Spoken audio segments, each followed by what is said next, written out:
tampoco la medida del valor. O sea, la utilidad no es ni la fuente, ni lo que genera el valor de las mercancías, ni la medida, ni lo que puede medir el valor o el precio de las mercancías. Dice él, hay que correr a la utilidad del medio. Lo que sí dice es que la utilidad es absolutamente esencial. Por eso es lo que planteábamos la vez pasada. Para que alguna cosa, algún bien, sea una mercancía, tiene que tener utilidad. Mínimamente a alguien le tiene que servir, porque si no tiene ninguna utilidad, no va a tener valor de cambio, dice. Nadie la va a querer comprar. Si a ustedes no les interesa ninguno, qué sé yo, la tasa esta, en este mercado entonces no va a tener ningún valor, el valor va a ser cero. ¿Por qué? Porque no tiene utilidad. Pero él dice, a partir de que tiene cierta utilidad, que a 2 o 3 de ustedes les interesaría consumir esta tasa, a partir de ahí, lo que dice Ricardo es, el, el valor sale, o sea, el valor, la capacidad de cambiarse por otros bienes, no va a estar dado por la utilidad que tenga para ustedes, sino por el tiempo que llevó a producirla. ¿Sí? Entonces lo que va a decir es, la utilidad es fundamental para que haya valor de cambio, pero no es ni la fuente ni la medida del valor. ¿Cuál es la fuente y la medida del valor? La cantidad de trabajo. Ahora, Smith dice eso, perdón, Ricardo dice eso, metiendo una discusión que es interesante, diciendo, por eso acá viene lo de la escasez, dice, la utilidad no es la medida del valor en cambio, pero es absolutamente esencial para este, ¿no? Que es lo que les decía recién. Ahora, una vez que tienen utilidad, que un bien, esta tasa es útil para alguno de ustedes, dice, eh, los bienes tienen su valor en cambio de 2 fuentes, dice, de la escasez y de la cantidad de trabajo.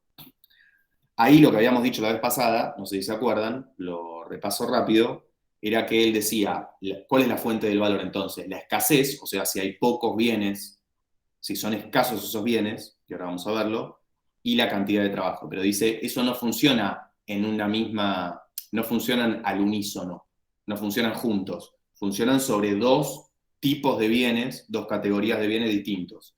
Están, por un lado, los bienes que no se pueden reproducir más, decíamos un cuadro, un vino añejado, no sé, una primera edición de un disco de Zeppelin, no me acuerdo que hablamos la vez pasada, una primera edición de un disco, algo que sea irreproducible. Esa primera edición no se puede hacer más, no puedo tomar la máquina del tiempo y producir más de eso. Son bienes, en términos más técnicos, de los que no se puede aumentar la oferta. Yo no puedo producir más de esos bienes. La cantidad de esos bienes está fija, la oferta es fija. Por eso yo les decía, estos bienes los podemos llamar escasos o irreproducibles. Son bienes que no se pueden producir más. Y Ricardo dice, estos bienes son solo una ínfima parte, una parte muy chica, de todos los bienes que circulan en el mercado.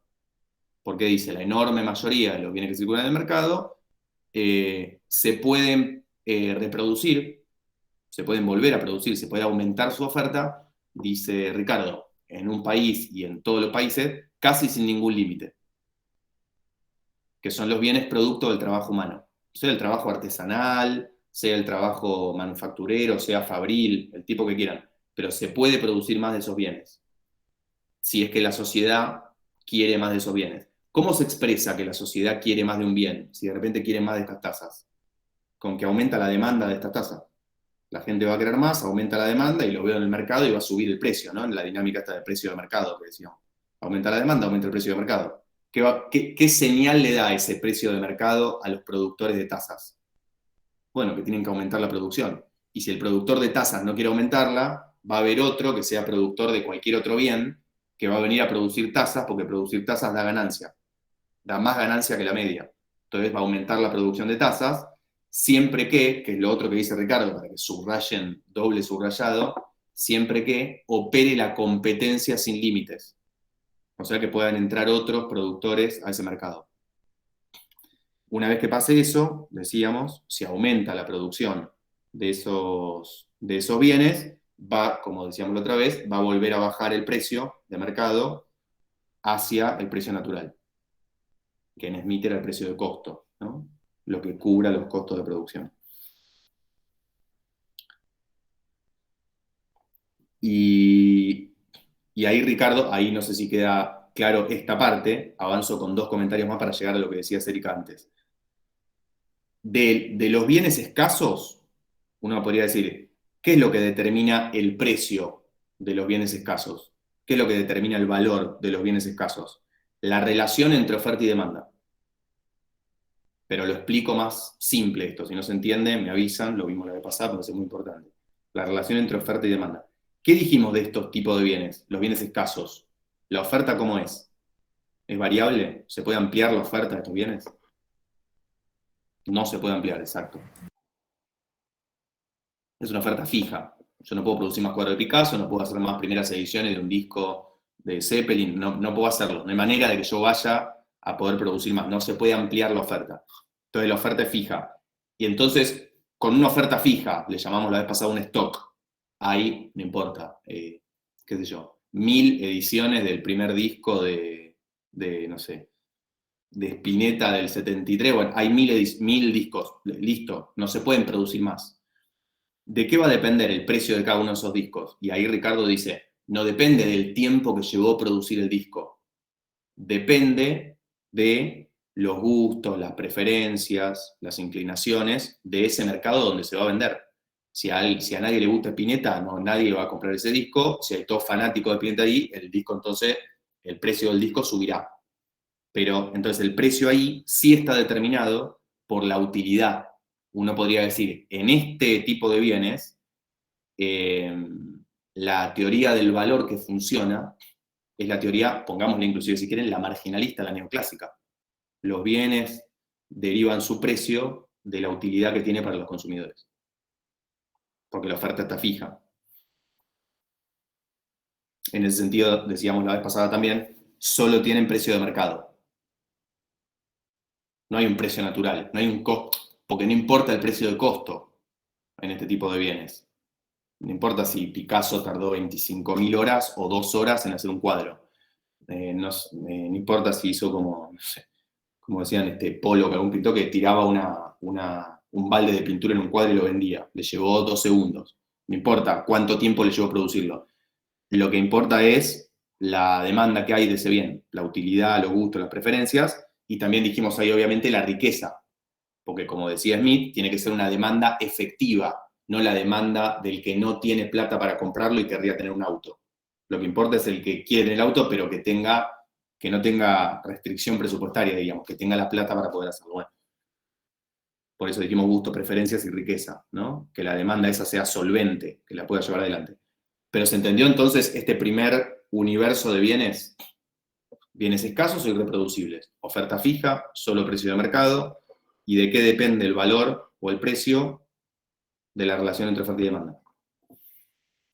Y Ricardo dice, del resto de los bienes, del grueso de los bienes que circulan en el mercado, se puede aumentar su producción. Estos son bienes reproducibles, el valor depende de la cantidad de trabajo que llegó a producirse, la oferta es variable, se pueden producir más, y obviamente tienen precio natural y precio de mercado. Porque si sube el precio de estos bienes, que creo que alguno de ustedes me preguntaba la vez pasada, unas consolas de juego, sube el precio porque hay más demanda de consola, bueno, lo que va a pasar es que van a aumentar la producción de consolas y va a volver a bajar el precio.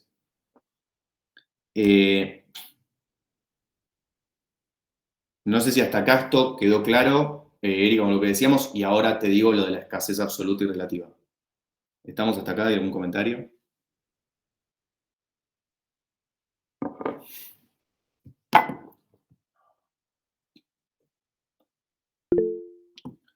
Bien.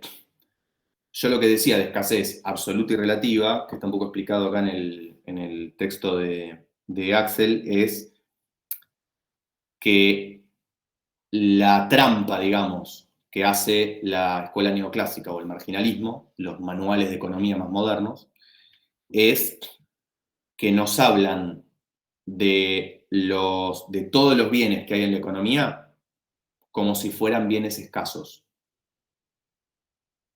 Y esa es la trampa que nos hacen. Toman todos los bienes que circulan como si fuera esta tasa que yo les mostraba, toman la dinámica del precio de esta tasa como si fuera un bien escaso.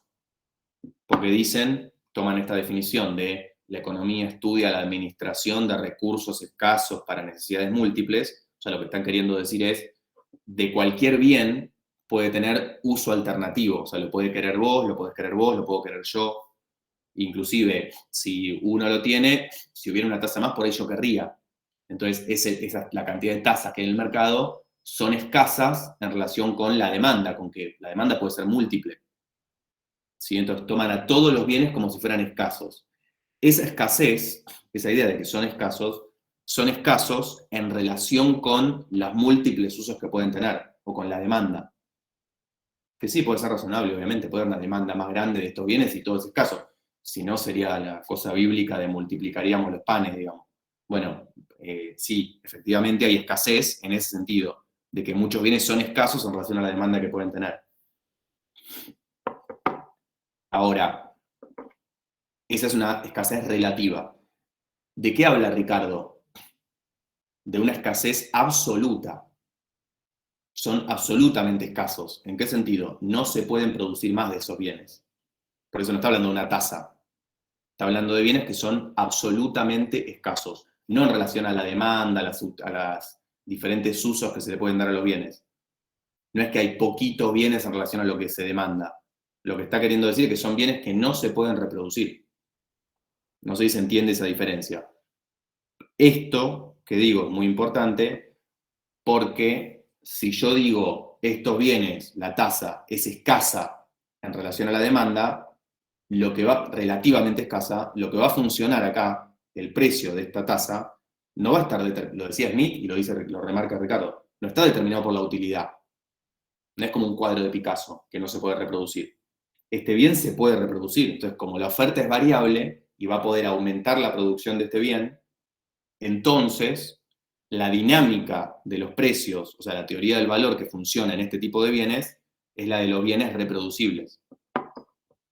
O sea, se van a cambiar por la cantidad de trabajo que lleve a producirse, no por la utilidad. No sé si se entendió esta diferencia, me parece que esto es lo relevante para entender cómo los manuales y la teoría marginalista tergiversan el planteo de Ricardo.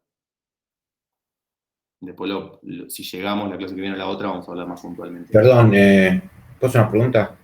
Sí, claro. Cuando usted habla de los manuales de marginalista, que son todos los libros de economía que nos dan a nosotros, por ejemplo, el de Mochón, todo eso. Sí, no quería nombrar a Mochón porque me Bueno, trae como malos ejemplo. recuerdos a mí. No, está muy bien lo que decís porque Mochón y Becker, por ejemplo, es el emblema con el que muchos nosotros estudiamos. Yo Mochón lo leí me lo daban en el ingreso del CBC hace 20 años. Son los manuales de economía, y está muy bien lo que dice Alejandro con eso, son los ejemplos de manuales, sobre todo los manuales de economía y más puntualmente los que se llaman de microeconomía, que nos dicen, la teoría económica es esto, así funciona la oferta y la demanda, estos son los precios, nos venden cómo funciona la economía. Ahora, esto que dicen esos manuales es esta teoría que yo estoy diciendo, que es la teoría de la utilidad marginal neoclásica que surge en 1870. Inclusive son, para decirlo así, anticlásicos, son anti-Smith y anti-Ricardo. Digo esto clarificándolo porque efectivamente es así y todos los manuales, Alejandro, no sé cuál habrás leído vos ahí y el resto hay de No. todo, pero generalmente los manuales con los que se enseña economía en general, en el 99% de los casos, son manuales con orientación más neoclásica. Hay algunas excepciones, yo les contaba, qué sé yo, lo que yo les di el de Krugman, que tiene un poquito una variación. Bueno, está el Costa Lange, que algunos por ahí habrán leído. Digo, para que tengan una idea más general del grueso de la corriente dominante en la economía, que es más que nada neoclásica, tiene esta teoría.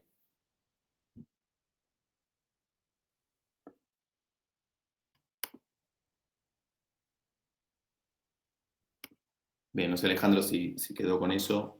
Sí, sí, perfecto. Bien. En base a esto que yo decía, les quiero comentar esto también para que lo anoten. Yo lo comentaba cuando vimos precio natural y precio de mercado con Smith. Fíjense que para que funcione, para la enorme mayoría de los bienes que circulan en el mercado, dice Ricardo, son reproducibles. Para que funcione esta dinámica de precio natural y precio de mercado, la oferta tiene que ser variable. O sea, se tiene que poder aumentar la producción de esos bienes. Y lo que va a decir él es muy simple. Aumenta la producción de unos bienes y se reduce la de otros, según que quiera la demanda del mercado en ese momento. Quienes van a darle las señales a los productores, sean empresas, sean más grandes, más chicas, sean autónomos, sean productores individuales, quien le da la señal a los productores de que se está demandando más un producto, ¿quién es? El mercado a través de los precios. Suben los precios y lo que empieza es que fluyen capitales hacia esos mercados. ¿Sí?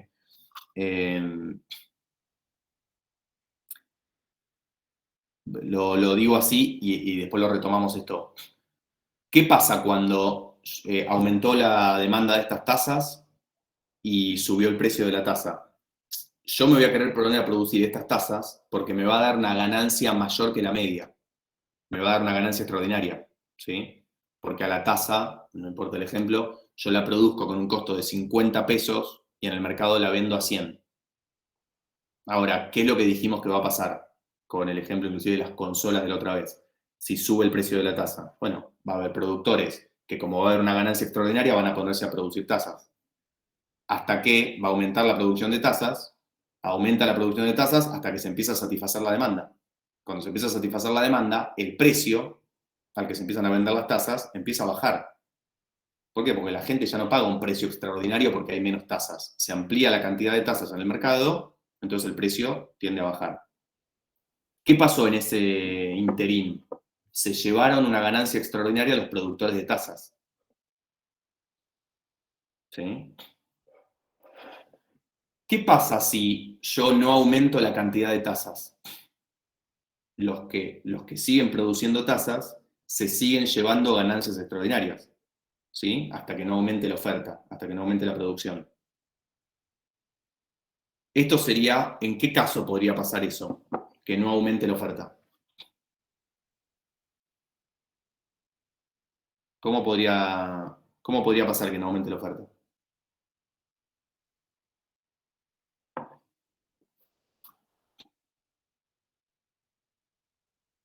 Por ejemplo, que haya un ¿Por monopolio. una crisis o recesión, algo de eso?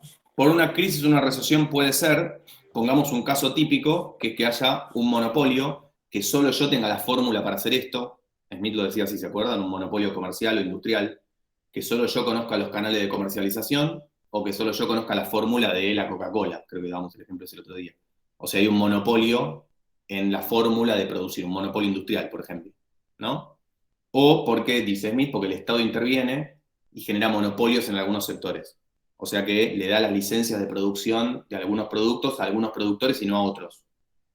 Entonces, ¿qué es lo que pasa?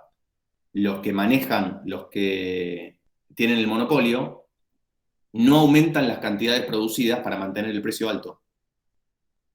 ¿Sí? ¿Me siguen con eso? La capacidad del monopolio es no aumentar la oferta para sostener el precio alto. Ese es el gran problema, y eso es a lo que apunta Smith y Ricardo con el planteo más liberal de la libre competencia, de que si vos liberás la competencia, si opera libremente, como dice Ricardo, entonces entran otros competidores, aumenta la oferta y bajan los precios. Y eso beneficia a todos, sobre todo a los consumidores. ¿Sí? Ese es el planteo liberal básico, digamos. Digo esto ¿por qué? Porque el que tiene un monopolio de la producción de tasas, si yo tengo la fórmula de producción de tasas y tengo el monopolio de esto, lo que va a pasar es que yo no aumento la cantidad producida para mantener el precio alto. ¿Sí? Digo este ejemplo para después retomarlo con la renta de la tierra. Si en vez de hablar de esto, ahí, perdón, hay un comentario de José, ahí lo miro, José, el comentario. Si en vez de hablar de tasas, yo hablo de la producción agropecuaria, y yo tengo las tierras más fértiles de la Argentina, por ejemplo, lo que pasa ahí es que yo tengo un monopolio de las tierras más fértiles. Entonces, saco una ganancia extraordinaria de producir en tierras más fértiles con un costo de producción más bajo respecto a otros que producen con un costo de producción más alto. ¿Y qué es lo que pasa? ¿Yo puedo ampliar la cantidad de tierras fértiles? No, porque la cantidad de tierras fértiles son limitadas, que ahora lo vamos a ver con la teoría de la renta. Por eso, y por eso lo quería enganchar con esto, la teoría de la renta habla de una especie de precio de monopolio. La renta que se lleva el terrateniente sería una especie de precio de monopolio, una ganancia extraordinaria que se llevan los terratenientes que son dueños de tierras más fértiles. El productor de una tonelada de soja en la pampa húmeda tiene un costo de producción mucho más bajo que una tonelada de soja en el impenetrable en Chaco. ¿Qué quiere decir eso? Los dos venden el producto al mismo precio, ahora lo vamos a ver en detalle esto, pero el que produce en la pampa húmeda con las tierras más fértiles tiene una ganancia extraordinaria, porque produce un costo más bajo. ¿Sí? ¿Se entiende eso? Sería una especie de precio de monopolio. El precio de monopolio te da una ganancia extraordinaria. Si vos amplías la oferta, sacás el monopolio y entran otros a producir y amplías la oferta, esa ganancia tiende a bajar. ¿Va a bajar el precio o va a bajar la ganancia? No sé si se entendió esto o hay algún comentario. Ahí leo. José estaba diciendo esto.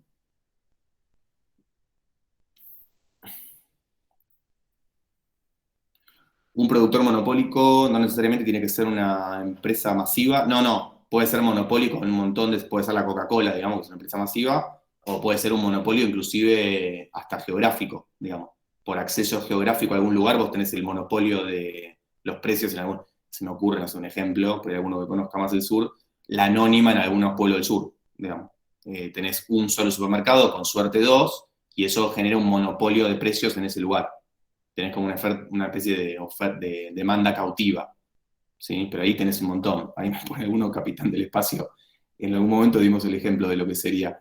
Y tenés una demanda cautiva ahí, ¿no? Después habría que ver si se podría ampliar la oferta de los Capitanes del Espacio. En un momento habíamos dado un ejemplo en otro curso con esto. Vos tenés ahí una especie de demanda cautiva. Entonces el producto, si lo podés reproducir, fenómeno. Ahora, si estaría una especie de, como la fórmula de Coca-Cola, la fórmula del Capitán del Espacio, entonces sería imposible reproducirlo, ¿no? Con el precio. Sería, bueno, lo manejan solamente los dueños de capital de espacio, suponiendo que haya una especie de furor masivo por ese tipo de alfajores. Bueno, lo que digo con el ejemplo es, vos tenés un monopolio, el monopolio lo que implica es que no podés ampliar la oferta.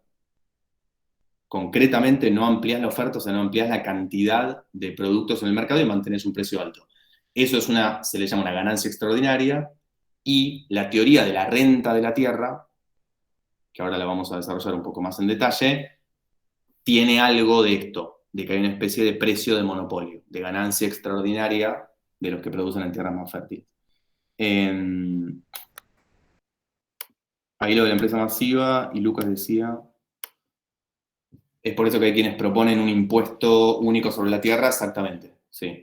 Y de hecho, bueno, Ricardo lo proponía ya, digamos, en 2008-17, un impuesto único sobre la tierra, y en la Argentina hay un montón de discusiones que vienen de mucho más atrás. Ahora las vamos a meter con esas discusiones en los artículos periodísticos que yo les pasé. Remarco esto, los que no pudieron, léanse los artículos, pues probablemente alguna pregunta en el examen surja de la discusión de los artículos.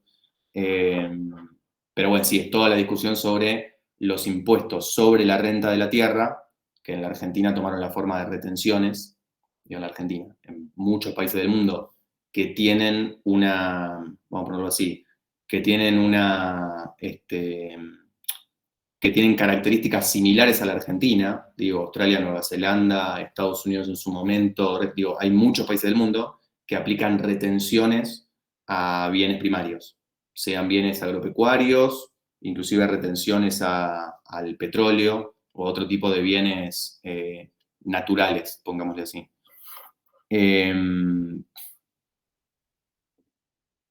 Sí, ahí está la propuesta del impuesto único. Pero bueno, ahora nos metemos con la discusión de la renta. ¿Quedó claro esto de escasez absoluta y relativa y bienes escasos y bienes reproducibles? Sí, profe. Bien.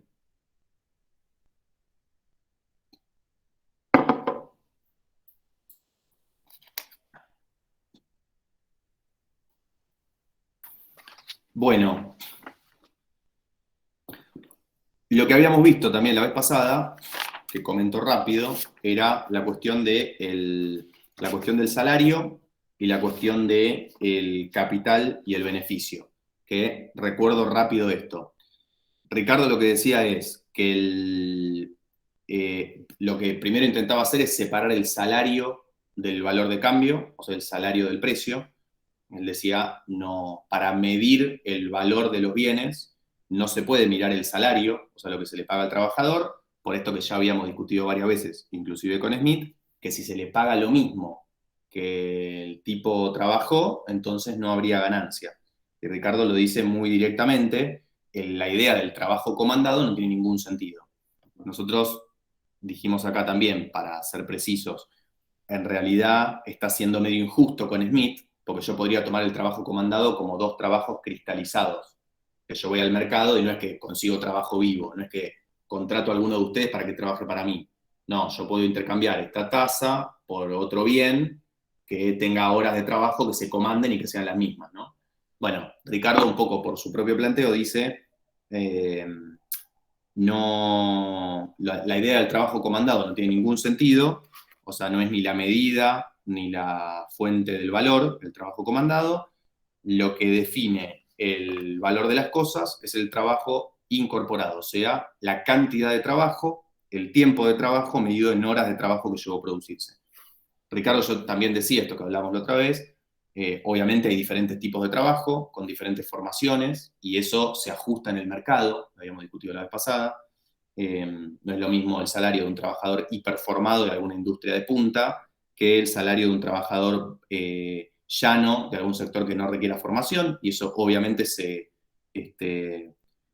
ajusta y se promedia en el mercado. O sea, se le paga mucho más, y algunos me han dicho, bueno, eso es injusto, evidentemente, por la propia dinámica de organización de esta forma de producción, digamos, pero en el mercado se ajusta, se le paga mucho más al otro trabajador que tiene mucha más formación y porque se solicita mucho más en el proceso de acumulación de capital, se requiere mucho más este tipo de trabajo que este otro, entonces eso se evalúa en el mercado. Entonces, Ricardo lo que termina diciendo es que el salario no puede medir el valor, que Smith se metió en toda esta discusión del trabajo comandado, nosotros ya la vimos y nos quemamos la cabeza con Smith, de si es el trabajo comandado, si además, y esta es otra cosa importante, que se necesita una medida invariable del valor, y Ricardo dice, no es necesaria una medida invariable del valor, toda esa búsqueda que hizo Smith fue infructuosa, o sea, no tuvo sentido, dice él, tanto los metales como los cereales como el trabajo, todos varían, o sea, no hay manera de encontrar una medida fija. Sí, después vamos a ver, porque llegamos a discutirlo, que Ricardo hace una especie de supuesto simplificador para poder medir su planteo. Vieron que él hace mucho ejemplo con números, entonces para poder para medir sus ejemplos, asume que el dinero tiene un valor fijo, pero eso lo hace y lo dice como un supuesto simplificador, pero sabe que no es fijo.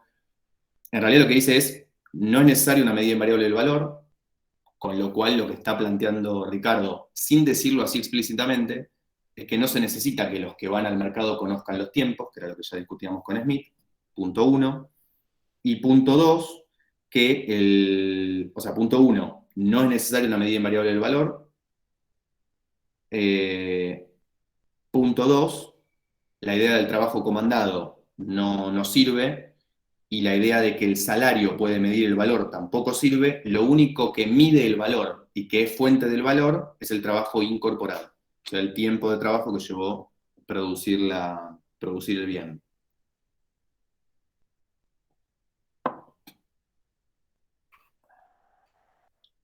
Solo el trabajo incorporado entonces es fuente y medida del valor. Y acá, lo que yo les decía la vez pasada es que Ricardo hace una distinción en este primer planteo sobre el tema del salario, una distinción muy fuerte entre, vuelvo a lo mismo, la cantidad de trabajo y el valor del trabajo, lo que se paga por el trabajo. Una cosa es que haya trabajado 8 horas y otra cosa es que se le pague 8 horas. Eso no puede pasar porque no habría ganancia. ¿Cuánto se le paga al trabajador? Menos que esas 8 horas. Ese valor del trabajo, ese salario, y esta es la pregunta que les hago a ustedes, ¿qué es lo que determina ese salario? Si el tipo trabajó 8 horas y se le paga 6 horas, supónganse que puede pasar eso, ¿Por qué se le pagan 6 horas y no más? ¿Qué es lo que determina ese valor de 6 horas? La pregunta sería, ¿qué determina el salario, digamos? La ganancia, ¿no? O porque no le puede pagar esas mismas 8 horas de lo que trabaja, le van a pagar menos para que haya una ganancia. Bien, Eric, está bien la respuesta, está muy bien lo que decís, me la dices por el otro lado, que es, tiene que haber una ganancia. Y la respuesta sería con la realidad, y sí, hay una ganancia. Y está muy bien lo que decís, como tiene que haber una ganancia, no le puede pagar 8 horas. La pregunta sería del otro lado, entonces. ¿Por qué, o vamos a ver así, qué determina que el salario sea 6 horas y no 7:30 o 4? Ponele, yo doy un ejemplo, digo, son 6 horas. En esta sociedad que me invento, hay un salario de 6 horas. ¿Por qué 6 horas y por qué no es 7:30 o por qué no es 4 horas? La productividad, profe. ¿La productividad del trabajo? Sí, la relación entre oferta y demanda. Sí, hay algo de la relación, no la productividad, porque habíamos dicho, Ricardo dice, no, lo que determina el salario no es la productividad, que cuanto más produce, más se le paga. De hecho, Ricardo dice, el trabajador puede aumentar su productividad, pero el excedente de producto se lo lleva el dueño de la empresa en general. ¿Sí? Entonces, lo primero, en el estado rudo y primitivo de Smith, donde yo trabajaba para cazar el jabalí era todo mío, si yo aumento mi productividad y en vez de cazar un jabalí en 1 hora, cazo 2 jabalíes, me lo llevo yo. Pero él dice, a partir de que aparece el capital, o sea, un dueño de una empresa, yo puedo aumentar mi productividad y la ganancia se la lleva el dueño. No, esto digo paréntesis. Trabajemos en Capitán del Espacio, en donde quieran, cualquier empresa que ustedes estén trabajando, digo, no es, puede haber bono, puede haber lo que sea, pero el aumento de la productividad de ustedes obviamente les genera una ganancia al empresario. Por lo menos una parte de eso se va al dueño de la empresa. ¿Sí? Eso es lo que está diciendo Ricardo. Con lo cual, lo que decía Nicolás, bien, pero te hago esta separación. ¿Por qué el salario es de 6 y no de 7:30 o de 4? No por la productividad del trabajo, porque no está asociado a cuán productivo es el trabajador, según Ricardo, ¿no? Sino por otra cosa. Hay otra cosa que me determina cuál es el... Ahí Lucas decía el trabajo socialmente necesario para producir la mercancía. Sí, está bien. Cuando decís trabajo socialmente necesario, inclusive esa frase ya es del Capital, es de Marx, que está muy bien la definición. El trabajo socialmente necesario para producir la mercancía me va a determinar el precio. Yo intercambio, no sé, estamos acá con la taza yo intercambio una taza por 2 vasos, porque el tiempo de trabajo socialmente necesario para producir una taza es 10 horas y para producir un vaso son 5 horas. Entonces, por una taza cambio 2 vasos, ¿sí? Ese era el tipo de cambio. Ahora, eso es para la relación de cambio de los bienes. La pregunta que les hago, y vuelvo con esto, es, yo produciendo esta taza me lleva 8 horas. Yo trabajo y produzco esta taza, pero el dueño de la empresa donde yo trabajo me paga 6 horas. La pregunta es, ¿por qué me paga 6, según Ricardo, y no me paga 7:30 o no me paga 4? Por el precio natural o los costos de producción. Podría ser por los costos de producción, pero puedo decir porque el costo de producción del salario sería esas 6 horas. Claro. Podría ser, pero todavía no me explica por qué es 6, y vos decís porque el salario medio de esa sociedad, el costo de producción, en el salario medio de esa sociedad, el salario es 6 horas, y no es 4 ni 7:30. Yo te vuelvo a hacer la pregunta, entonces, ¿por qué en esa sociedad el salario es 6 horas y no es 4 horas o 7 horas y media? Estoy escuchando en vivo el partido de Argentina. No sé si alguno lo está escuchando en vivo. Ahí va, ahí va. Erika lo tiene otro que. Está difícil. Estamos dando la clase en el medio del partido. Esto es el antipatria, pero bueno. Esta es la definición de la antipatria. Vuelvo a esta, a ver si cerramos con eso. ¿Qué me define, según Ricardo, el salario? ¿Qué es lo que determina que el salario sea X, 6 horas, o que sea, no sé, que el salario sea de 30.000 pesos y no de 40 o de 20.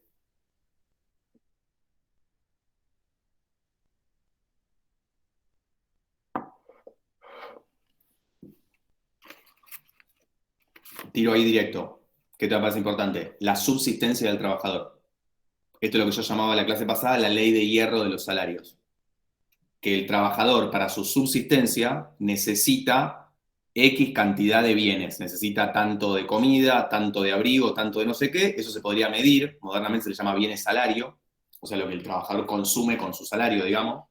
Hoy le llamaríamos en Argentina el mínimo vital y móvil, que para decirlo así no es ni vital ni móvil, ¿no? Pero más allá del chiste, es el salario mínimo que le permite sobrevivir. En términos del INDEC, le llamaríamos la canasta básica alimentaria. ¿Sí? Canasta básica, eso se mide concretamente, podemos entrar en la página del INDEC y mirarlo, cuánto es el valor de canasta básica alimentaria o canasta básica total, que no es solo con alimentos, sino con otras cosas. Pero digo, eso tiene un valor, se cuantifica, pero eso es lo básico que necesita un trabajador. La medición del INDEC es un trabajador con una familia, con 2 integrantes y con 2 hijos, creo que. Bueno, ¿cuánto necesitan para sobrevivir? X. Lo que va a decir Ricardo... Está mal medido igual. Está mal Sí, después medida está toda la la canasta. discusión, sí, total, la discusión de que con eso no sobrevive. Después está toda la discusión de cómo se mide eso y toda la discusión cuantitativa de la medición. Pero lo quiero usar como ejemplo teórico, conceptual, de lo que dice Ricardo. El salario va a tender siempre a la subsistencia de los trabajadores. ¿Por qué? Porque si aumentan las condiciones salariales, si sube el salario, porque hay porque hay una protesta, porque hay un paro de la producción, por lo que sea, se logra cierto aumento de salarios, ¿qué es lo que va a pasar? Dice Ricardo.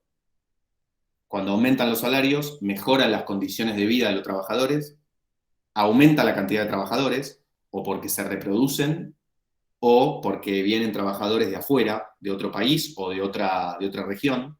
Entonces, mejora el salario, aumenta la oferta de trabajadores y como en la lógica del precio natural y de mercado, aumentó el salario, aumenta la oferta de trabajadores, baja el salario. ¿Hasta cuándo baja el salario?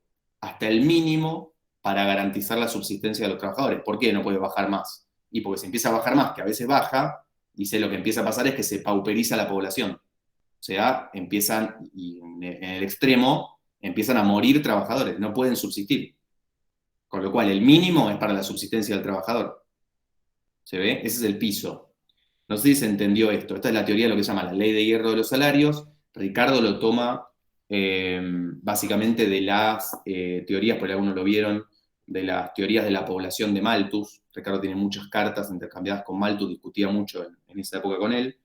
Y Malthus tiene esa famosa teoría de la población, donde plantea básicamente que el crecimiento de la población no va a sobrepasar la cantidad de alimentos que puede producir el planeta Tierra y que eso va a generar un problema en la población. Entonces tiene una ley de la población. Crece la población, se supera la cantidad de alimentos que se pueden producir y muere mucha gente, eso hace bajar la cantidad de población y ese es el ciclo en el que van moviéndose las cantidades de población en el mundo.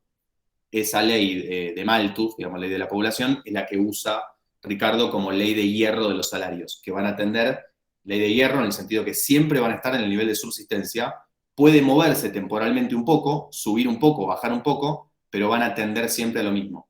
Sería como una especie de precio natural del salario. ¿Sí? En esta lógica de movimiento de mercado. No sé si se entendió eso. Entonces, lo que supone Ricardo es que el trabajador genera más valor que el necesario para reproducirse él. Que cuando trabaja 8 horas y él se reproduce con 7,5, 7, 6 o lo que sea en ese momento. ¿Sí? Y el excedente que está sobre eso va a ser una ganancia del capitalista. Todo esto que yo lo estoy diciendo así es como la lectura de los ricardianos de izquierda, que dicen, en Ricardo ya estaban las teorías socialistas, Marx lo va a llamar socialistas utópicas, que dicen, se le paga el salario de subsistencia y lo que está por arriba de eso es una ganancia del capitalista. Ricardo en realidad nunca lo reconoce así, nunca lo termina de decir así, porque sería asumir que hay una especie de plusvalía o de trabajo impago, digamos, pero en su propia teoría funciona así. Dice, por un lado es la cantidad de trabajo, el valor de las mercancías, y por otro lado lo que se le paga al trabajador, que siempre es menos. ¿Por qué? Porque tiende a haber un salario de subsistencia. Entonces, yo decía, pasan tres cosas.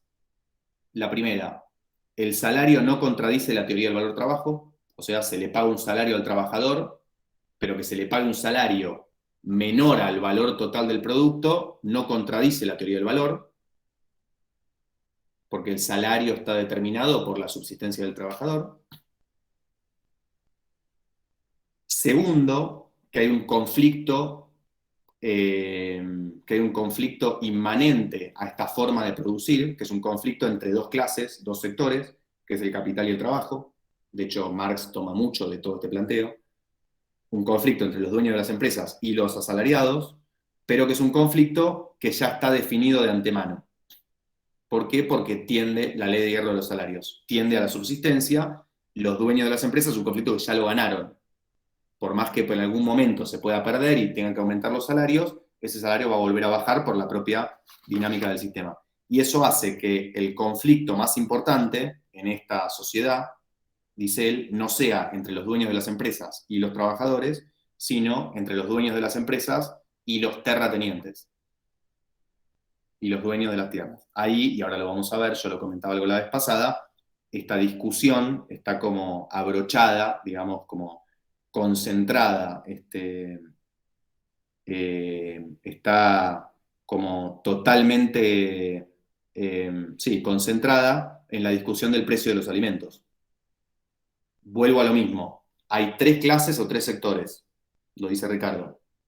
Todo el producto de la renta de un país se distribuye en tres sectores: capitalistas, asalariados y terratenientes. El conflicto más importante está, y esto es muy importante que lo tengan, entre capitalistas y terratenientes, porque entre capitalistas y trabajadores dentro del sector industrial, dentro de las manufacturas, es un conflicto que ya está definido, porque el salario de los trabajadores tiende a la subsistencia.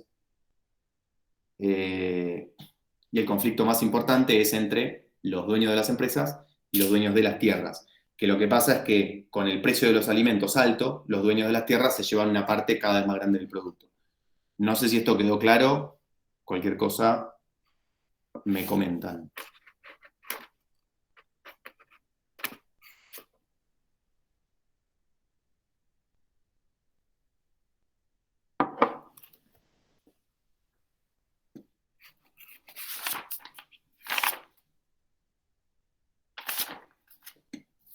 Bueno,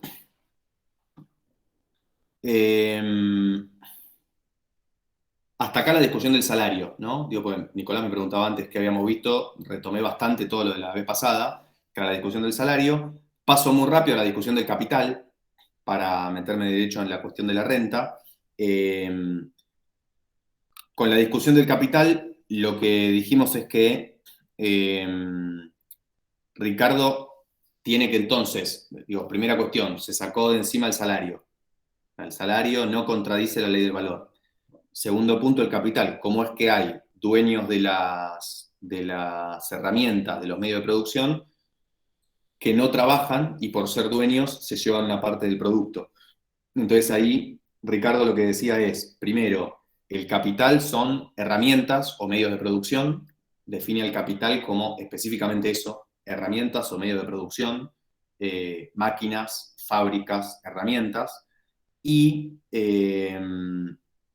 también pueden ser las materias primas, ¿no? Ahí da la definición esta de capital fijo y circulante. El capital fijo son las máquinas, y él dice inclusive la distinción entre fijo y circulante no es 100% taxativa y clara, porque tiene grises en el medio, pero sería como una especie de degradé entre capital que dura muchos ciclos productivos y capital que dura pocos ciclos productivos, o inclusive uno. El capital fijo, el capital circulante. Dentro del capital circulante, y este es un problema que lo vimos, lo comentamos la vez pasada, Ricardo suma el salario, porque le llama a la inversión. Si yo tengo para invertir en la producción X cantidad de plata, una parte, cuando pago para empezar el ciclo productivo, pago una parte en salarios, o pago una parte en maquinaria, compro una máquina, y eso le llama inversión en capital fijo, y pago una parte de salarios. A eso le llama una inversión en capital circulante. ¿Sí?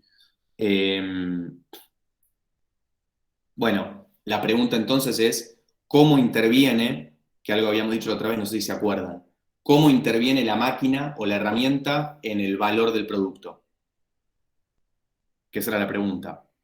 Si las cosas se cambian, si yo cambio, no me acuerdo qué dije 2 vasos por una taza, si yo cambio 2 vasos por una taza, porque en realidad esta taza tenía 1 hora de trabajo y el vaso tenía 1 hora de trabajo y la taza 2, o sea, la cambiamos 2 por 1, la pregunta es, si yo tengo una máquina que me ayuda a producir los vasos, la pregunta es cómo es que, no sé, yo tengo un trabajador que me da determinada cantidad de horas que van al valor de este vaso, pero además tengo una máquina que me ayudó a producir el vaso.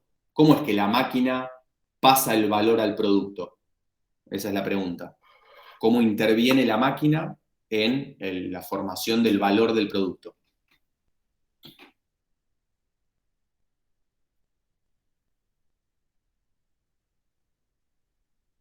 Con utilidad, profe.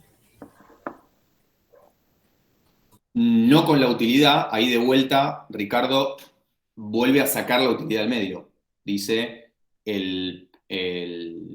lo que importa es el tiempo de trabajo que lleva a producirlo. Pero entonces la pregunta es, ¿cómo es que la máquina entra en el valor? Si este vaso me lleva 1 hora, yo, por ejemplo, trabajé media hora y le incorporé media hora al valor de este vaso, pero además tengo una máquina que me ayudó a producirlo. ¿Cómo es que la máquina que me ayudó a producir el vaso le transfiere valor a este vaso? Esa es la pregunta, ¿no? ¿Cómo puedo medir eso? ¿Cómo mido la cantidad el cachito de valor o de horas de trabajo que la máquina le pasa al vaso?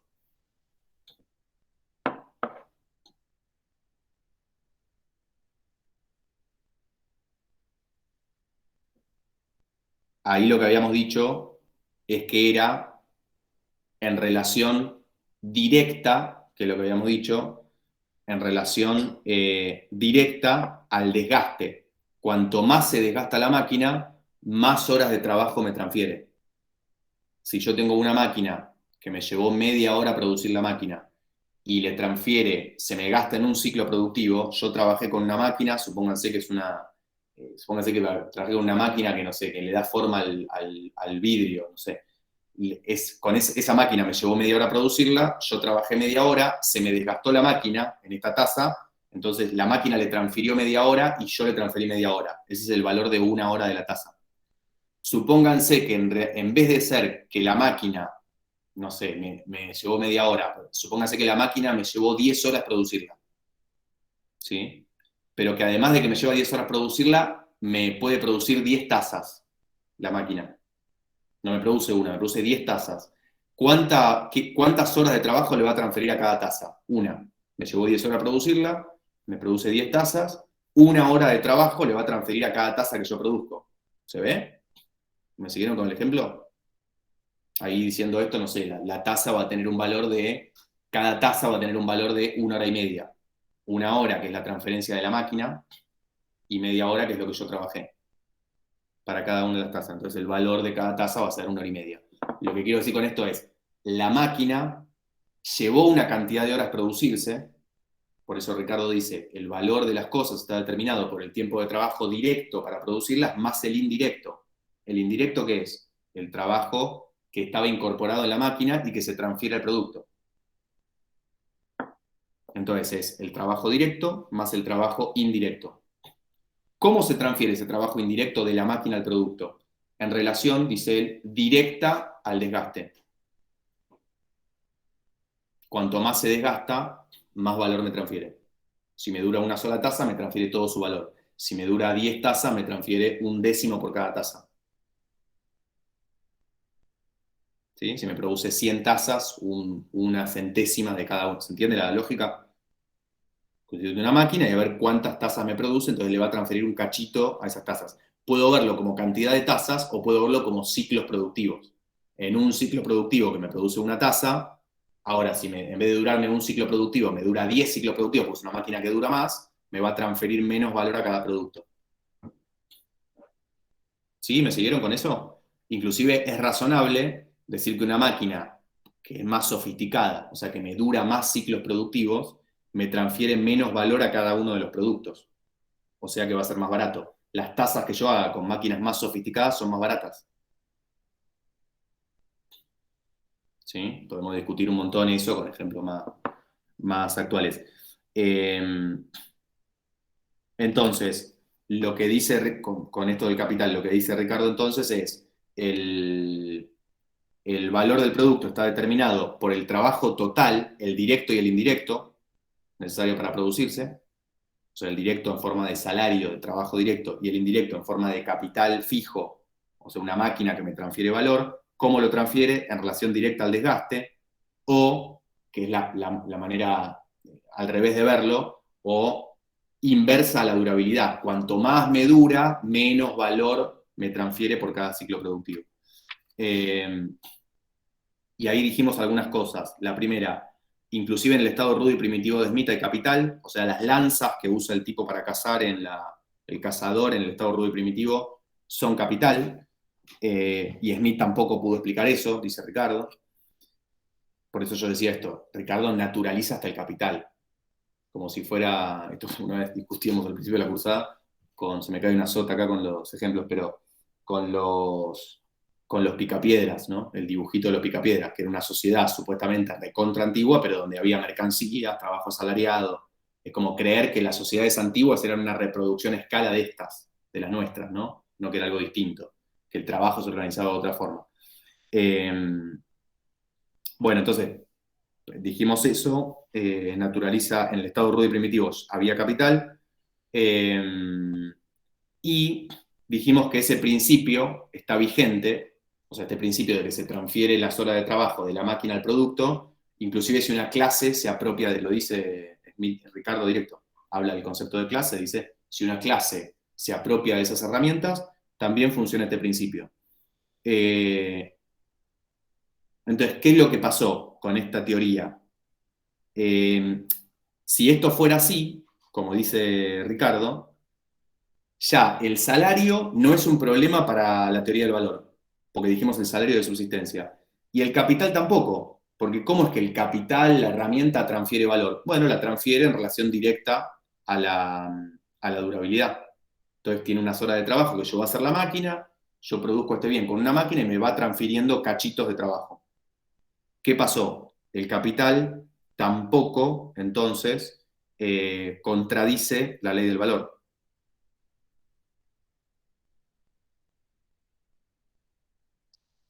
Sí, hasta acá habíamos dicho esto y habíamos hecho un comentario.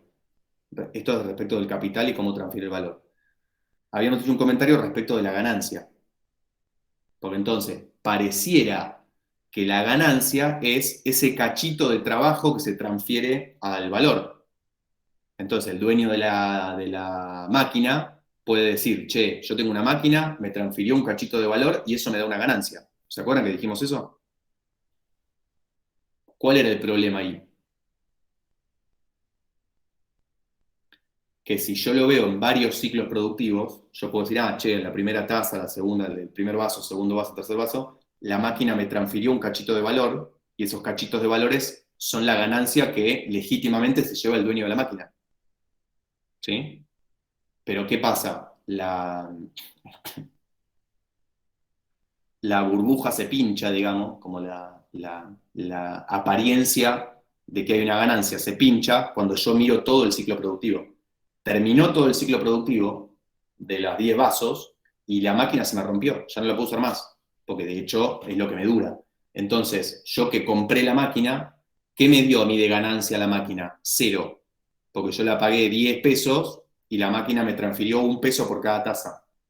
Entonces, la ganancia que me dio la máquina a mí, en esta teoría que dice Ricardo, que la máquina tiene horas de trabajo que se transfieren en el producto, no hay ganancia. Por eso decíamos, Ricardo confunde la ganancia con este término más moderno, que es la amortización del capital. ¿Sí? ¿Se acuerdan de eso? No sé si hay algún comentario. Hasta ahí entonces la teoría del capital y de la ganancia de Ricardo.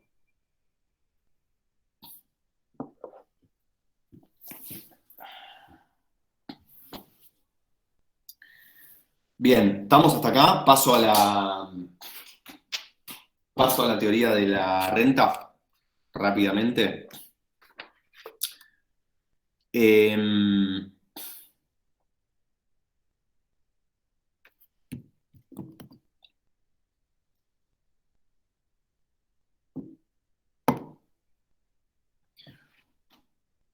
bien, primera cuestión que dice Ricardo. Voy rápido con esto. Dijimos, el salario y el capital ya no son un problema para la teoría del valor, por lo menos en su propia explicación, ¿no? Con muchos problemas, como dijimos recién. Ahora lo que tiene que decir es la renta. De hecho, él dice en el prólogo, dice lo que los economistas más importantes hasta su época no pudieron hacer es explicar el problema de la renta. Y él dice, ¿qué es la renta? Digamos, como arranca diciendo, bueno, para explicarlo, que ya este es el capítulo 2, dice, lo que tiene que explicar es si la apropiación de la tierra y la creación de una renta, o sea, que algunos se apropian de la tierra, como decía Smith, cuando se salta del estado rudo y primitivo a la sociedad actual. Hay algunos que se apropian de las tierras.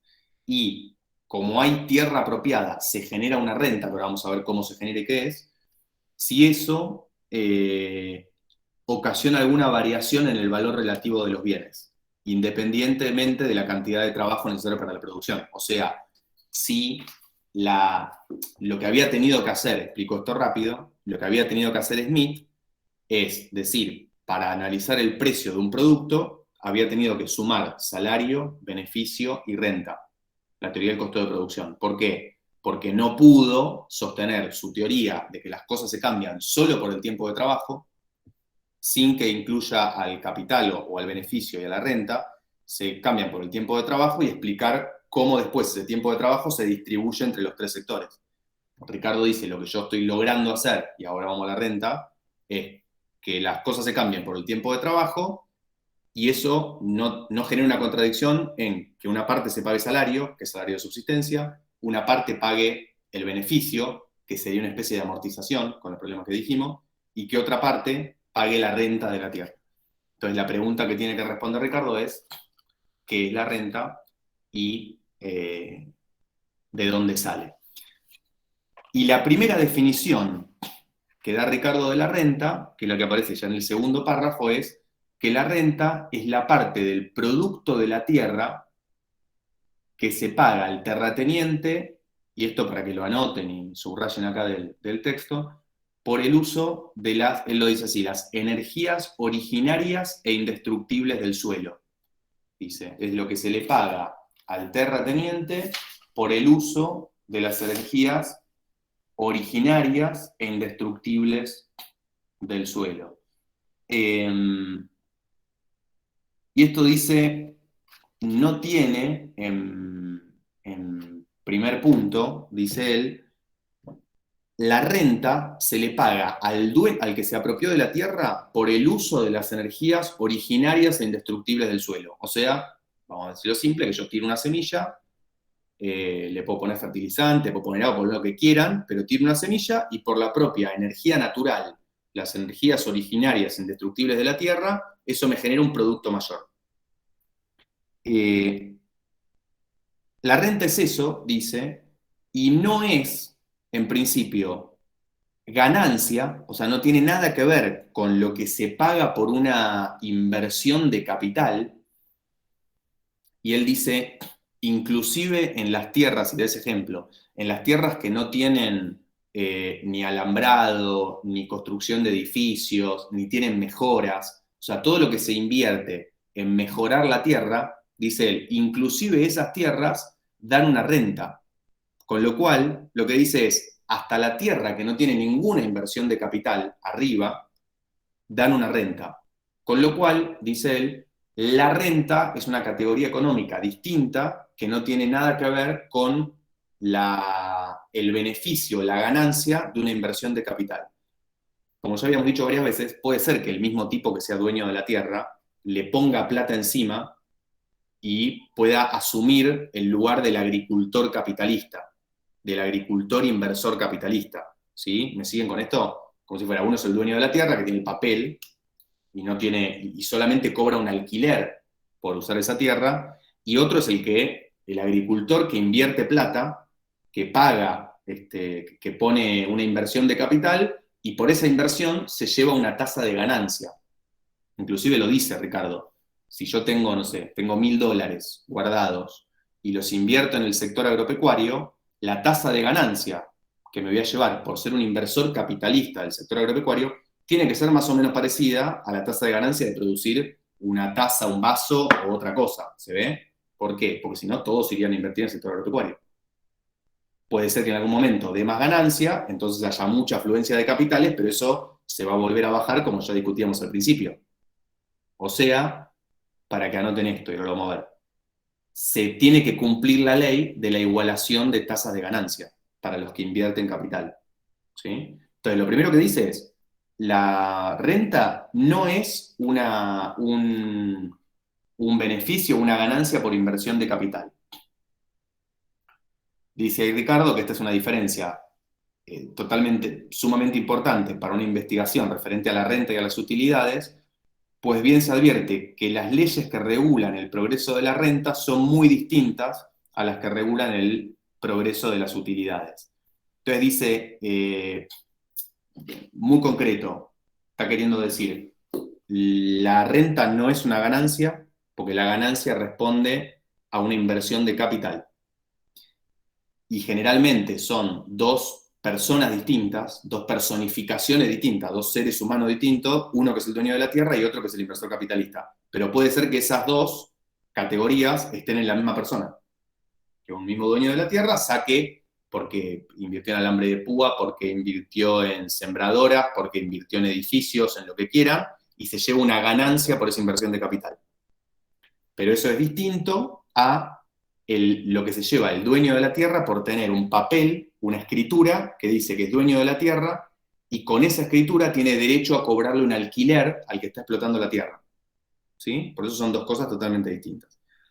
Entonces, primer punto eso. Segundo punto, la renta de la tierra es algo similar a una especie de salario por trabajar en la propia tierra. Tampoco. Entonces, la renta no es ni ganancia ni es salario. No tiene nada que ver con ninguna de esas dos cosas. No es salario por trabajo.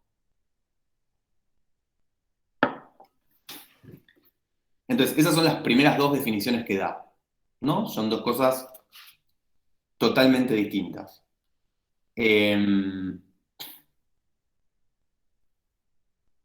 ahí empieza a hablar de las fuerzas naturales. Dice de otras fuerzas naturales. Entonces lo diferencia y dice, pero ¿qué es esto de las fuerzas indestructibles del suelo, qué sé yo? Dice, bueno, no sé, en cualquier producción, dice el cervecero, cuando hace un barril de cerveza, ¿utilizó alguna fuerza natural en su producción? Y él dice, sí, qué sé yo, la gravedad es una fuerza natural, no sé, la presión atmosférica, cualquier otra fuerza, el aire, qué sé yo, son todas fuerzas naturales que entran y ayudan a la producción de cualquier bien, ¿sí? ¿Cuál es la diferencia, dice él, entre esas fuerzas naturales y las fuerzas naturales de la Tierra? Dice, de la misma manera que el cervecero, esto es página 53, ¿no? Después lo busquen ahí. De la misma manera que el cervecero, el destilador, el tintorero, utilizan constantemente el aire y el agua para producir sus bienes, dice esto, pero como su oferta es ilimitada, no tiene precio. Si toda la tierra tuviera las mismas propiedades, si su cantidad fuera ilimitada y su calidad fuera uniforme, o sea, si toda la tierra productiva tuviera la misma calidad y además hubiera una oferta ilimitada, que era esto que hablábamos antes de si se podía ampliar la oferta de tierras fértiles, dice, su uso no ocasionaría ningún cargo, a menos que brindara ventajas peculiares de situación. Dice, por tanto, únicamente porque la tierra no es ilimitada en cantidad, ni uniforme en calidad, y porque con el incremento de la población, la tierra de calidad inferior o menos ventajosamente situada tiene que ponerse en cultivo, se paga renta por su uso. O sea, digo de vuelta, ¿por qué se paga una renta? Porque la tierra, las tierras fértiles, no son ilimitadas en cantidad, o sea, hay pocas, ni uniformes en calidad, o sea, hay algunas más fértiles y otras menos fértiles. Y dice esto, Con el progreso de la sociedad, cuando se inicia el cultivo de la tierra de segundo grado de fertilidad, o sea, él dice, con las primeras poblaciones se cultivan obviamente las tierras más fértiles. Cuando empieza a crecer la cantidad de población, con el progreso de la sociedad, dice, se tienen que cultivar tierras de segundo grado de fertilidad. Y ahí dice, principia inmediatamente la renta en la tierra de primera calidad. Ahora vamos a ver cómo funciona. Y la magnitud de dicha renta dependerá de la diferencia en la calidad de estas dos porciones de tierra. O sea, lo que está diciendo es, primero, las fuerzas originarias indestructibles de la Tierra son distintas al resto, al aire, al agua, a la presión atmosférica, etc., porque justamente son limitadas y además de calidad diferente. Como son limitadas y de calidad diferente, eso hace que algunos se las puedan apropiar, que de hecho es lo que pasó históricamente.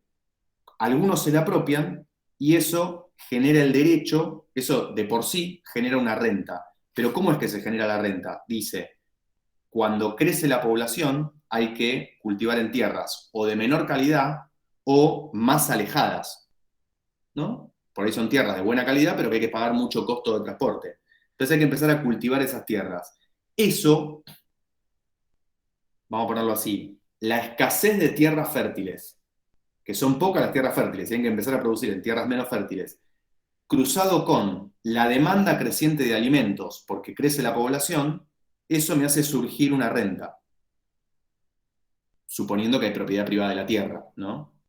Que esta fue toda la discusión que se dio en las miles de discusiones que hubo de reformas agrarias, no sé, toda América Latina en el siglo XX, digamos, pero todas las discusiones de reformas agrarias juegan con esto. La propiedad privada de la tierra genera una renta. ¿Por qué? Porque son escasas, porque son diferentes entre sí y hay una demanda creciente de alimentos. Entonces dice, va a surgir una renta. ¿Y esa renta, cómo se calcula esa renta? Dice, es exactamente, la renta es exactamente la diferencia de fertilidad entre las más fértiles y las menos fértiles.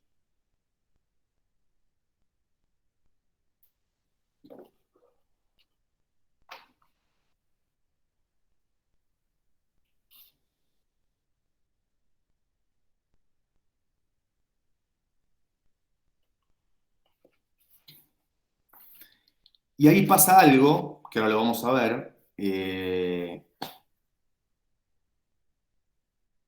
Vamos a decirlo así. Es otra manera en que define Ricardo la renta. Dice, la renta es la diferencia, vamos a hacerlo simple. Yo en una, en la pampa húmeda y en el impenetrable chaqueño, yo en la pampa húmeda invierto, no importa cuánto, $100 y saco 1 tonelada de trigo. Si yo invierto $100 en la pampa húmeda y saco 1 tonelada de trigo, yo invierto los mismos $100 en el impenetrable chaqueño y ¿cuánto saco? No importa, media tonelada de trigo, o sea, voy a sacar menos. ¿Qué pasó ahí?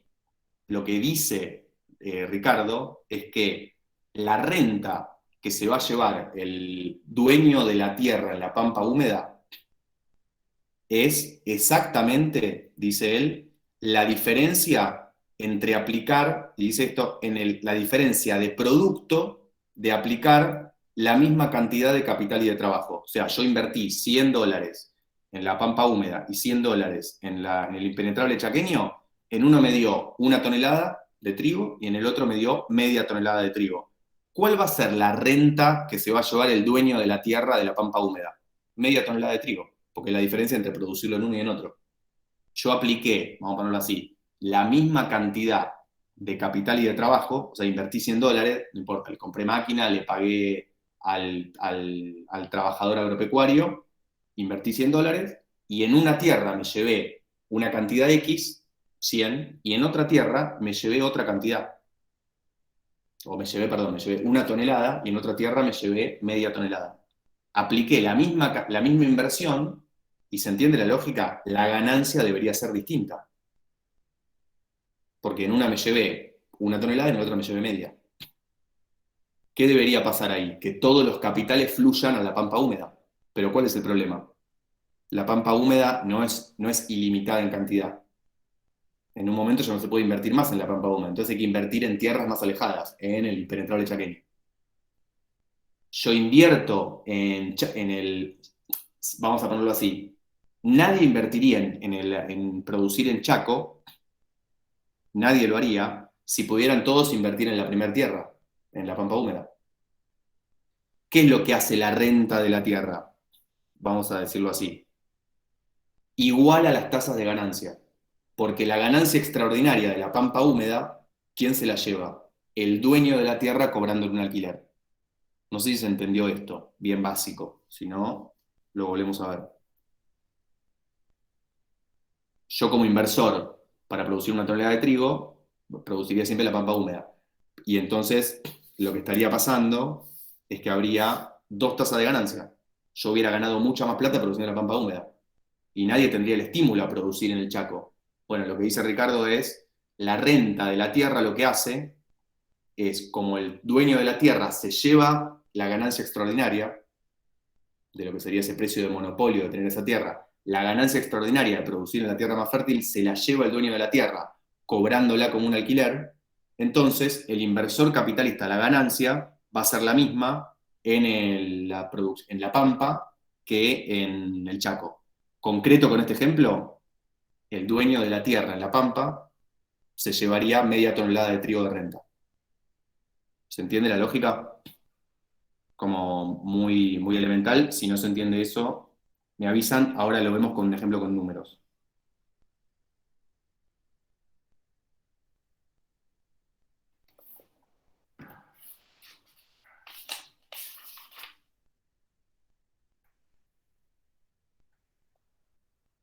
Pero ahí, perdón, profe, pero ahí en ese caso, digamos, pierde usted si invierte en el Chaco porque se lleva, o sea, 500 kilos, o sea, se lleva la mitad de toneladas. O sea, el que gana es el dueño de la tierra siempre porque usted le va a pagar 100 a cada uno, $100 a cada uno. No, te hago el ejemplo ahí. Yo pago 100 en La Pampa y 100 en Chaco, Sí. ¿no? Suponete, El vamos a hacerlo terrateniente diferente. de La Pampa y de Chaco ganan $100 cada uno. No, El el que dueño de la tierra, yo invertí $100, ¿no? Sí. Ponele. ¿Qué pasa en concreto? Puse $100 y en La Pampa me llevo una tonelada de la producción. O sea, me llevo, digo, yo invierto $100, que es lo que dice Ricardo, la misma cantidad de capital y trabajo, o sea, meto trabajadores y meto máquinas, no importa cuánto, $100. En La Pampa, con $100 produzco una tonelada. En el Chaco, con $100 produzco media tonelada. ¿Sí? ¿Qué es lo que va a pasar ahí? El dueño de la tierra de La Pampa me va a cobrar un alquiler en plata, pero no importa, que va a ser media tonelada. Me va a cobrar un alquiler que va a ser media tonelada. Entonces el terrateniente de La Pampa se lleva como renta media tonelada.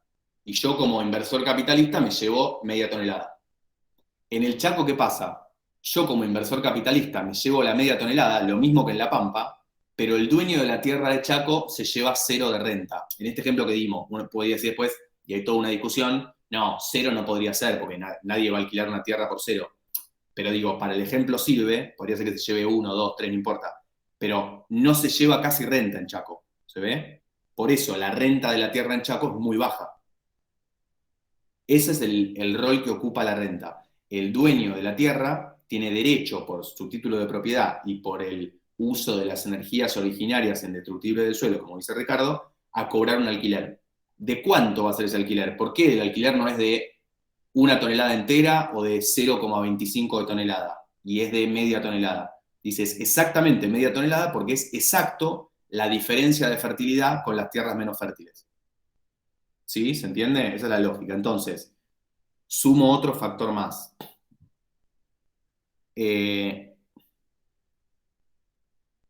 La renta de la tierra, entonces, por un lado, hace que se igualen las tasas de ganancia. Yo les hablaba el otro día, al final de la clase, de 3 leyes que se cumplen. La primera es que se igualan las tasas de ganancia. O sea, la ganancia extraordinaria de las tierras más fértiles se la lleva el dueño de la tierra, cobrando un alquiler como renta. Segundo punto, va a decir Ricardo ahí también. En el mercado, yo produje una tonelada de trigo. En el mercado donde yo vendo la tonelada de trigo, no sé, en Rosario, en donde quieran, yo vendo una tonelada de trigo y no importa dónde fue producida esa tonelada, porque es exactamente igual la tonelada de trigo que produje en La Pampa de la tonelada de trigo que produje en el Chaco. Cuando yo la veo en el mercado, yo tengo una tonelada de trigo en la mano, no hay manera de distinguirla. Si se produjo en Chaco, en La Pampa, en China, o no sé dónde, pero es una tonelada de trigo, que es lo que hablamos la otra vez de las commodities y lo que pasa con la soja, por ejemplo. Y es a nivel internacional, estoy dando el ejemplo argentino, pero es a nivel internacional. El precio internacional de la soja es, no sé, ahora está en 300 y pico de dólares la tonelada. Bueno, ¿cuánto está? Es un precio internacional. ¿Qué pasa con eso? En el mercado, esto se conoce como ley del precio único. Los bienes en el mercado, que son indiferenciables entre sí, tienden a tener un precio único. No es que hay un precio distinto. El bien tiene el mismo precio. Se paga lo mismo, la tonelada. Entonces funciona la ley del precio único. Ahora, ¿cuál es el precio al que se vende la tonelada de trigo en el mercado este que inventamos? Donde yo, no sé, dijimos $100 para producir la tonelada. ¿Cuál es el que va a establecer? Hagamos un ejemplo simple, que es uno que aparece acá en el texto, que Ricardo lo da un poquito más complejo. Supónganse que en la primer tierra hay que invertir, que lo que decíamos recién, en La Pampa, por ejemplo, son 10 horas. Tengo que invertir 10 horas de trabajo para producir una tonelada, ¿no?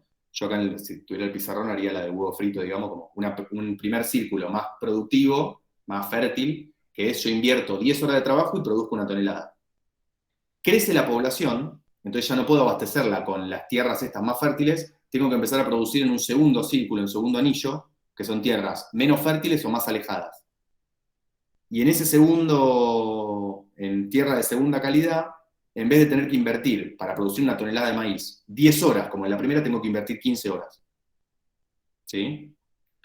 La pregunta que les hago entonces es, el precio en ese mercado al que se vende la tonelada de trigo, dije, en la más fértil tengo que invertir 10 horas, en la segunda tengo que invertir 15 horas. ¿El precio de la tonelada de trigo en ese mercado va a ser 10 horas o va a ser 15 horas?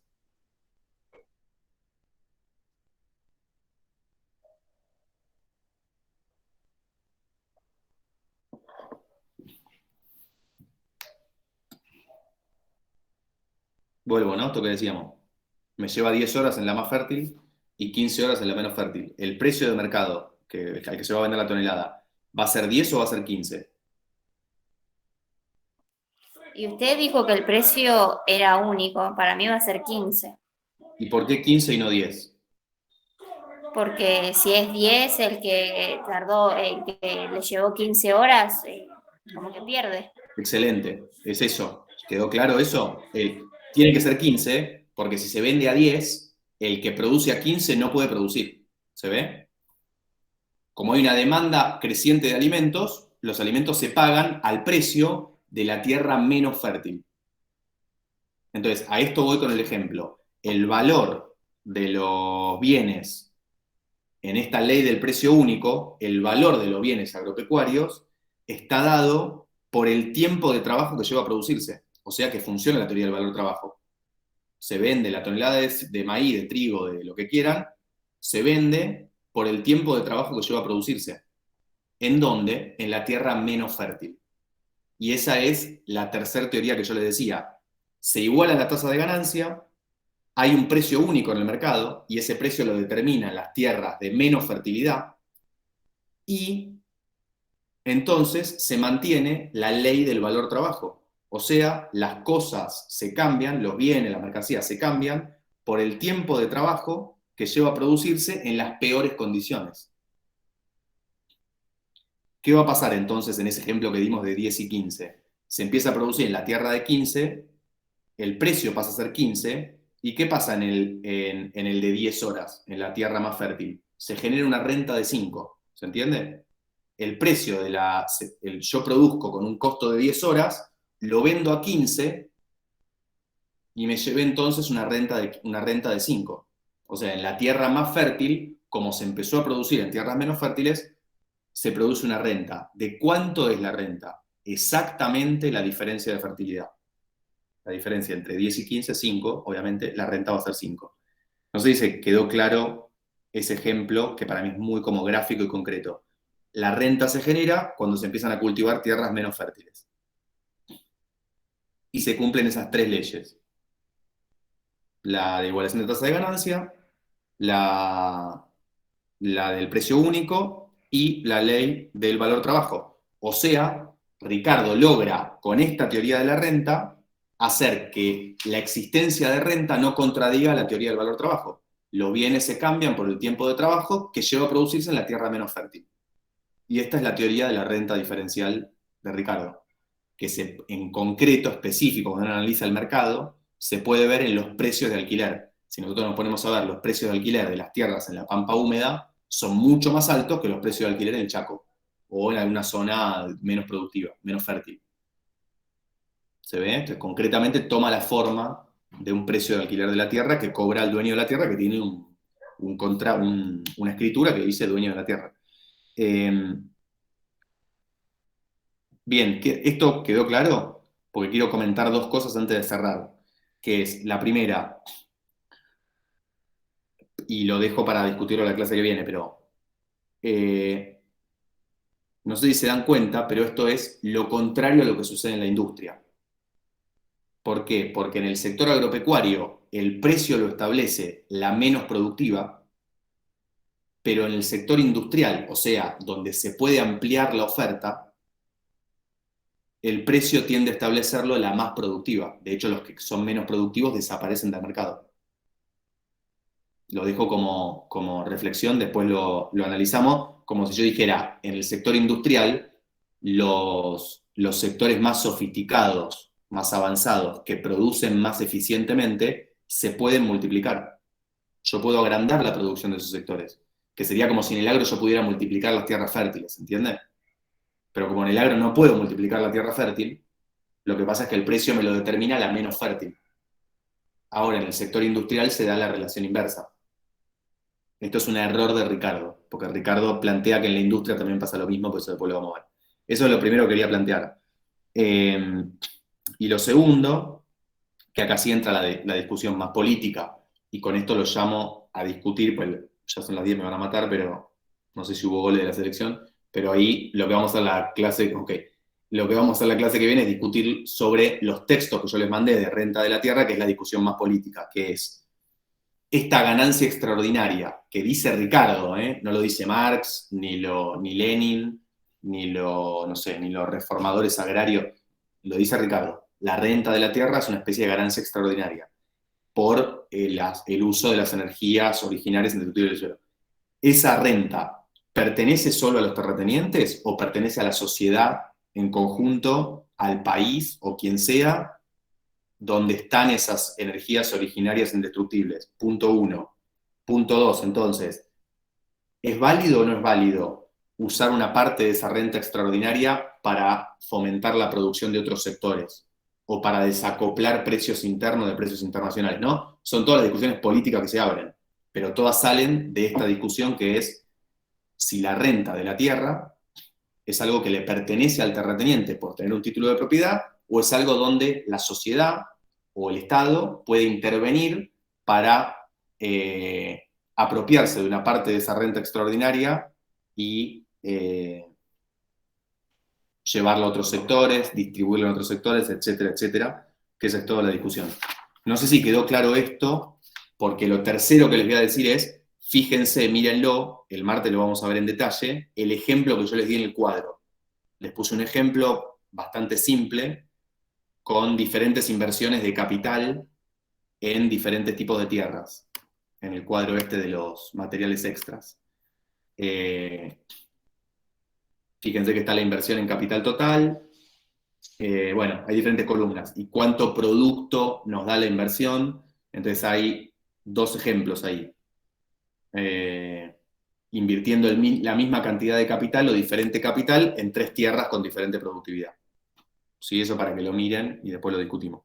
Entonces dejo esas 3 cosas, la cuestión de la diferencia entre industria y agro, la cuestión más política de entonces a quién pertenece la renta de la tierra y qué se podría hacer con eso, y tercero, ver el ejemplo concreto de cómo funcionaría específicamente con números, lo más simple posible, cómo funciona esto de que se cumplan las 3 leyes. Se iguala la tasa de ganancia, se mantiene la teoría del valor trabajo y funciona la ley del precio único. Perdón, había una pregunta que me ponía, creo que Lucas. Esto no aplica también para otros tipos de tierras productivas como la minería o la zona de pesca. Genial, es perfecto, porque eso es totalmente y aplica inclusive al petróleo. Vos pones minería y en general, para cualquier producción primaria, aplica el mismo esquema de renta de la tierra. De hecho, Ricardo después tiene un capítulo sobre la renta en las minas. Pero sí, podríamos aplicar lo mismo para la minería. No sé, en la Argentina está la discusión sobre el litio, sobre diferentes tipos de minerales, la discusión sobre el petróleo con Vaca Muerta, hay un montón de discusiones donde la discusión de la renta de la tierra entra de lleno, en la renta minera, la renta agropecuaria, la renta pesquera, qué sé yo. Sí, totalmente. Bueno, llegué hasta acá. Profe, perdón, pero en las leyes, la segunda ley, ¿cuál era? No, esa no la escuché muy bien. La del precio único, o sea, la primera que dije es la igualación de tasa de ganancia. La segunda es la ley del precio único, que los bienes que son homogéneos tienden a tener un precio único. O sea, la tonelada de trigo, no importa si se produjo en La Pampa o en Chaco o en China, el precio en el mercado es el mismo, más allá del costo de producción que haya tenido. De hecho, esto es una manera muy simple de explicar la renta. El precio es de $100, pero en La Pampa húmeda se produce con un costo de 50 y en Chaco con un costo de 90. ¿Se entiende? El precio es el mismo, pero el costo de producción es distinto. Esa es la idea de un precio único. Esa es la ley de precio único. Y la tercera que dije es la del valor trabajo. Las cosas se cambian por el tiempo de trabajo que lleva a producirse. ¿En dónde? En las tierras menos fértiles. Buenísimo, profe. ¿Sí? Bien. No, esto me interesa clarificarles un poco lo de la renta porque me parece fundamental para todas las discusiones que vienen después y son discusiones recontra, ahora que tenemos un acto eleccionario en 2 días, son discusiones recontra actuales, digamos, están recontra vigentes. ¿Qué hacer con las retenciones? Retenciones sí, retenciones no, y no son cosas que se discuten en el aire. Son cuestiones que se vienen discutiendo hace 200 y pico de años en la teoría económica y hay mucha discusión económica y política que ya se tuvo con esto, así que me parece importante rescatarla. Bueno.